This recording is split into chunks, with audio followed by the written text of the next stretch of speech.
Welcome to the Deep Dive.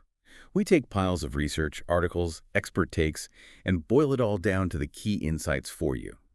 Today we're focusing on something incredibly common, but maybe still quite misunderstood. Anxiety.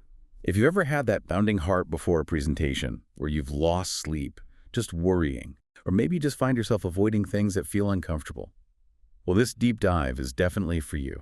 Yeah, absolutely. And our mission today is pretty clear. We want to explore not just what anxiety is fundamentally, but really dig into how you can start to, take back some control, find some lasting relief. Think of this as like a personal toolkit we're building together, filled with strategies that are backed by solid research. Okay, great.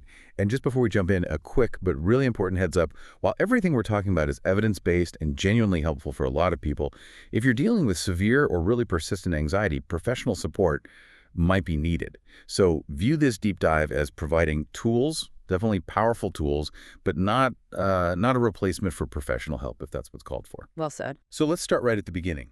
Anxiety. Hmm. It's more than just feeling stressed out or worried sometimes, isn't it? Oh, definitely. The research consistently points to it being essentially your body's natural alarm system, an ancient one. But the issue is sometimes in our modern world, it's kind of gone a little haywire. Haywire. Okay, so what does that mean in practice? Like the evolutionary angle. Well, it's actually fascinating if you step back. Think about our ancestors, right? Suddenly facing a saber-toothed tiger.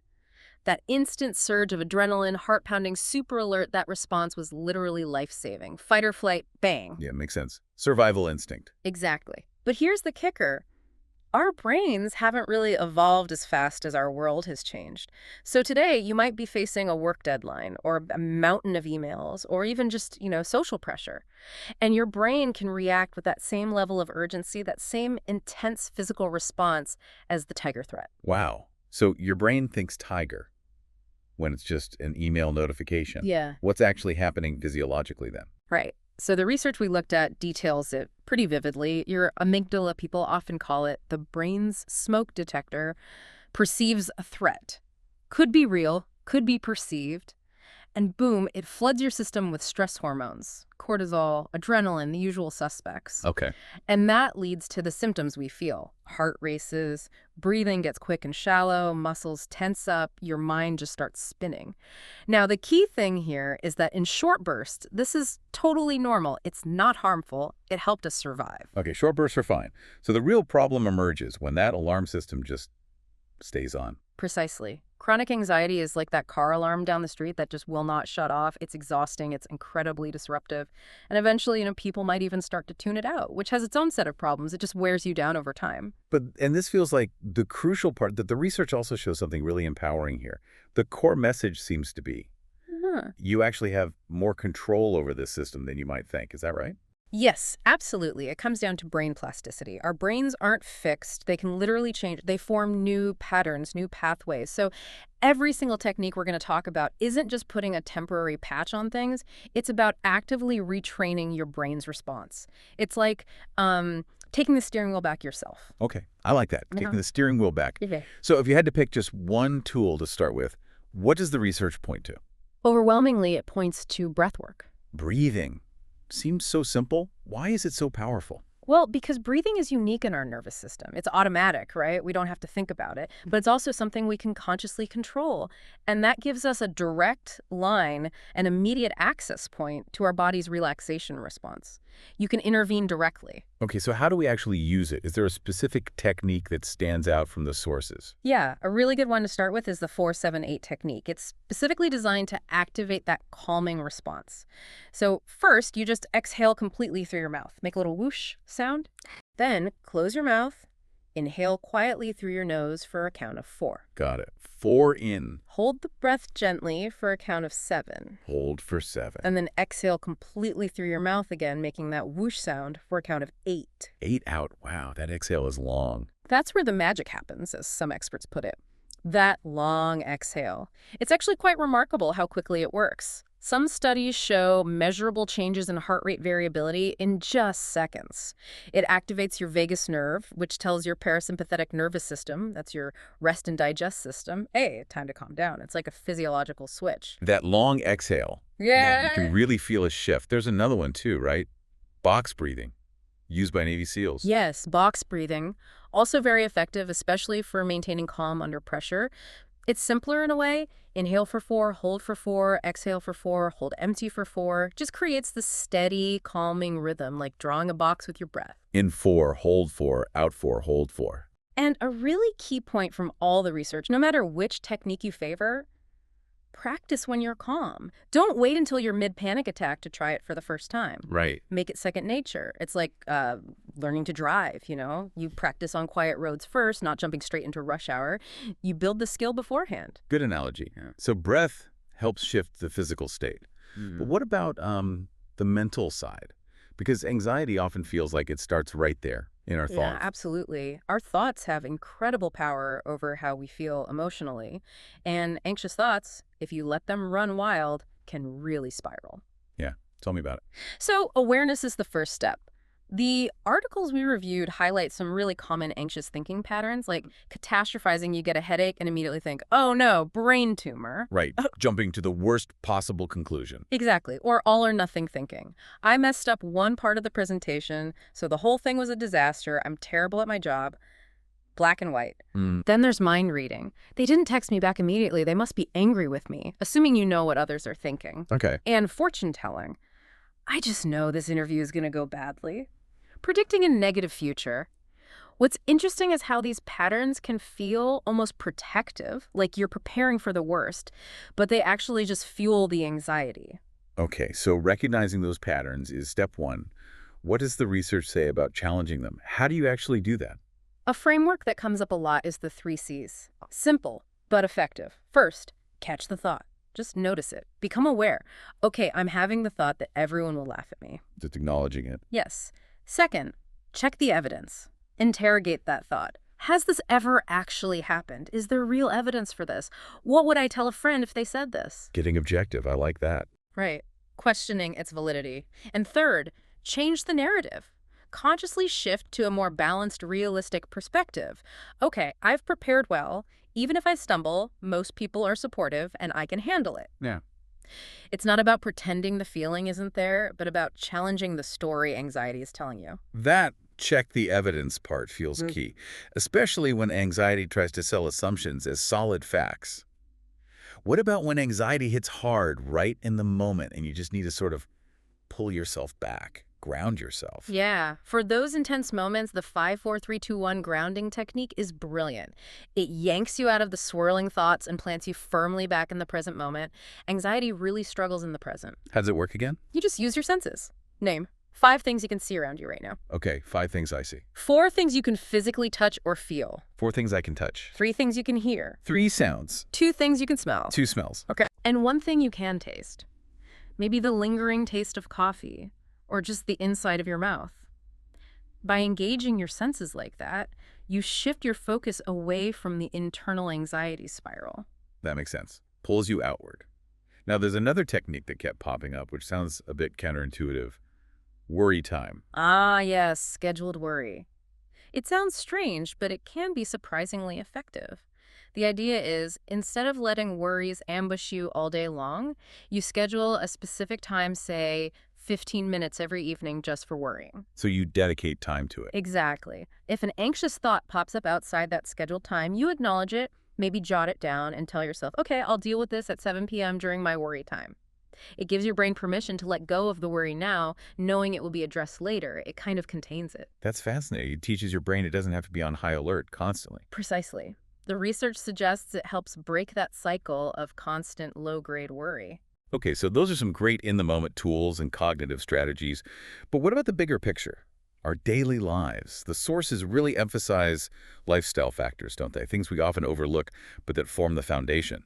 Let's start with sleep. Oh, sleep is absolutely non-negotiable when it comes to anxiety management. It's a vicious cycle. Anxiety messes with your sleep, and then being sleep-deprived makes anxiety worse. You have to break that cycle. So what's the advice?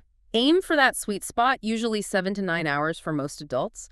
Try to keep a consistent sleep schedule, yes, even on weekends, as much as possible, and really create a calming wind-down routine before bed. No screens for the last hour, maybe. Keep the room cool, dark, quiet.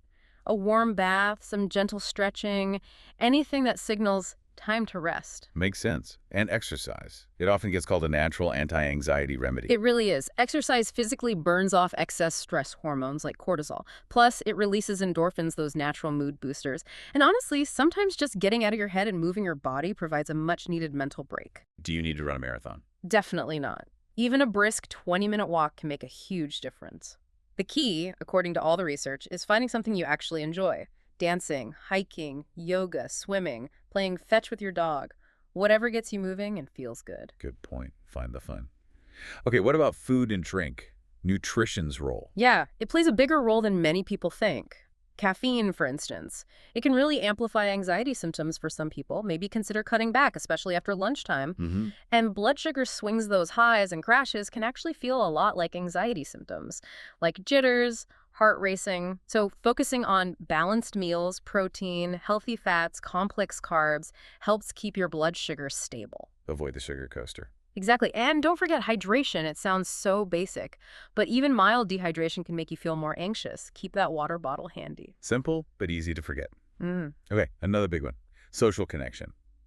Anxiety often makes people pull away, right? But connection is actually healing. Hugely important. Anxiety thrives in isolation. Connecting with others is a powerful antidote. The research consistently shows social support buffers stress incredibly well. So what does that look like in practice? It could be talking about how you're feeling with a trusted friend or family member, maybe joining a support group, or even just a club related to a hobby you enjoy, anything that gets you interacting positively with others. And interestingly, even interacting with animals, petting a dog or cat, has been shown to lower stress hormones like cortisol and boost oxytocin. Wow. So connection is key. It's fundamental. Don't let anxiety trick you into isolating yourself. Reach out. Okay, and one last lifestyle factor that comes up again and again, boundaries. This feels especially relevant today. Oh, massively relevant. Learning to say no is a crucial skill for managing anxiety. Saying no to commitments that drain you, saying no to things you don't genuinely have capacity for. Protecting your energy. Yes, and that includes boundaries with information too. Limiting your exposure to overwhelming news cycles or even social media if you find it ramps up your anxiety. Creating tech-free times or zones during your day. Maybe no phone at the dinner table or for the first hour you're awake can make a huge difference in calming your nervous system. Setting those limits. Important stuff. Okay, let's shift gears slightly. For people looking to go a bit deeper, what are some more advanced techniques? Progressive muscle relaxation, or PMR, comes up. Yes, PMR is a great one for learning to recognize and release physical tension.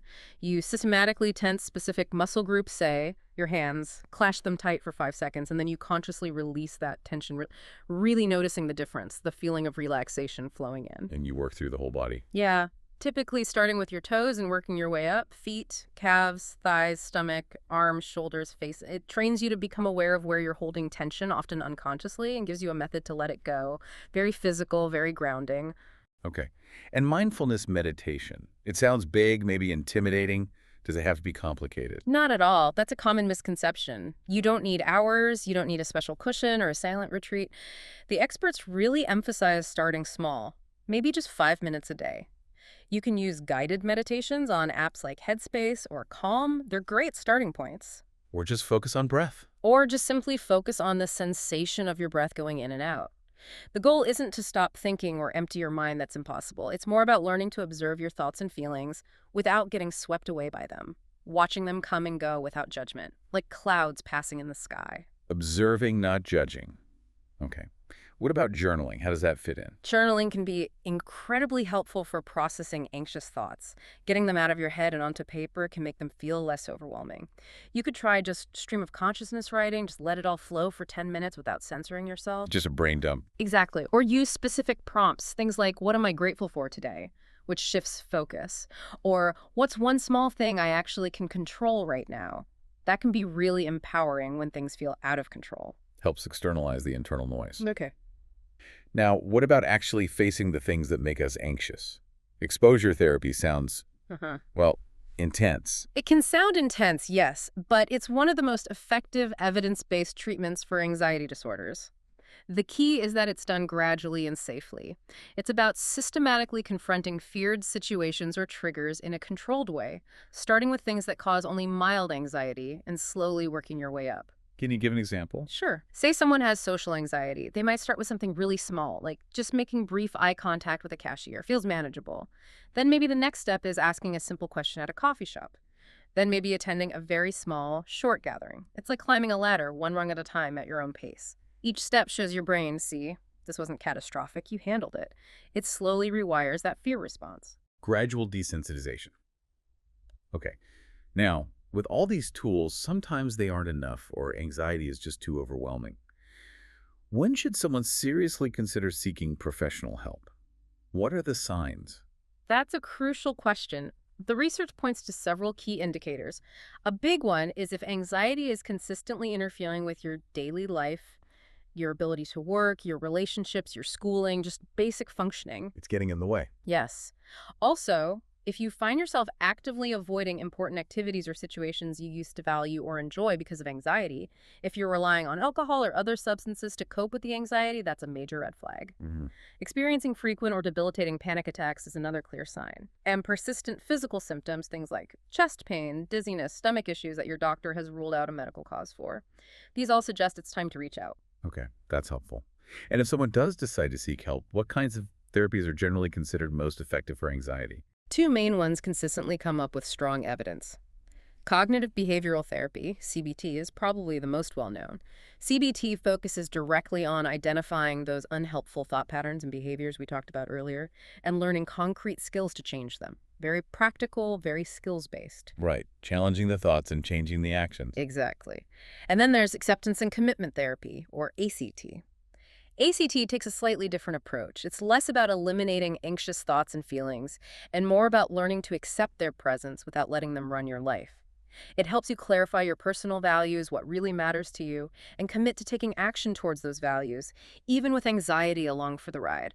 Learning to coexist with it while living meaningfully. Accepting the feeling, but choosing your actions based on values. Interesting. What about medication? Medication can also be a really important and helpful part of the picture for many people. It's definitely not a sign of weakness. Things like SSRIs or SNRIs, antidepressants, can significantly reduce anxiety symptoms, especially when things are really tough. Often, the best approach combines therapy and medication. The medication can provide enough relief to allow someone to fully engage in and benefit from the therapy. Good point. Therapy and medication working together. Okay, so as we start to wrap up this deep dive, the big takeaway seems to be, well, putting this knowledge into action. Right. Absolutely. Like you said earlier, knowledge without action is just entertainment. The goal now is for you, the listener, to start building your own personal anxiety toolkit. So what might that look like on a practical level? Daily practices. Yeah, think small and consistent. Maybe commit to 5 minutes of that 4-7-8 breathing or a short mindfulness exercise each morning. Just sets a calmer tone for the day. Maybe do quick self-check-ins a few times a day. How am I feeling right now? What do I need? Just building that awareness muscle and maybe ending the day with something calming, gratitude journaling, writing down 3 small things you're thankful for, or some gentle stretching. Okay, daily habits. What about weekly? On a weekly basis, maybe intentionally plan one activity solely because it brings you joy or relaxation. Put it in your calendar like an important appointment. Make time for joy. I like it. Yeah. If you're using a worry journal, maybe review it once a week. See if there are patterns. Also, celebrate any progress you've made, however small. And just generally assess what's working from my toolkit, what needs tweaking. It's an ongoing process. Right. And what about for those moments when anxiety really spikes? An emergency kit. Yes. Definitely have an in-case of emergency list ready. Things you can grab quickly when you feel overwhelmed. So that might be practice the 4-7-8 breath, run through the 5-4-3-2-1 grounding, have a go-to playlist of calming music queued up. Maybe the number of a supportive friend. Absolutely. Phone number of a trusted friend you can call. Maybe even something sensory, like a small bottle of lavender oil to smell. Having these things decided beforehand means you're not trying to figure things out when your brain is already overloaded. Preparation is key. It's also important to remember progress isn't always a straight line, is it? Not at all. There will be good days, and there will be challenging days. That's completely normal. The goal isn't necessarily to eliminate anxiety forever. It's a normal human emotion, remember? It's more about developing a healthier, more manageable relationship with it, learning to navigate it. So the advice is start small. Absolutely. The best advice from all the material we covered. Don't try to implement everything at once. Pick just one thing from this deep dive that resonated with you. Maybe it's the breathing. Maybe it's scheduling worry time. Maybe it's just that 20-minute walk. And commit to trying just that one thing consistently for maybe just 1 week. See how it feels. Small, consistent steps build momentum and create real, lasting change. That feels achievable. Before we sign off, I really want to reiterate a core truth that came through so strongly in the research. Anxiety is not a character flaw. It is not a sign of weakness. It is absolutely not something you should just get over. Here, here. It's a common human experience. Mm. And the good news is, it responds really well to the right tools, the right strategies, and the right support. You are not broken. You are definitely not alone in this, and you are absolutely capable of feeling better. That's such an important message. And maybe a final thought to leave people with. You genuinely have more resources within you than you probably realize to handle whatever comes your way. Just be gentle with yourself through the process. Remember to breathe. Take it one step, one breath at a time.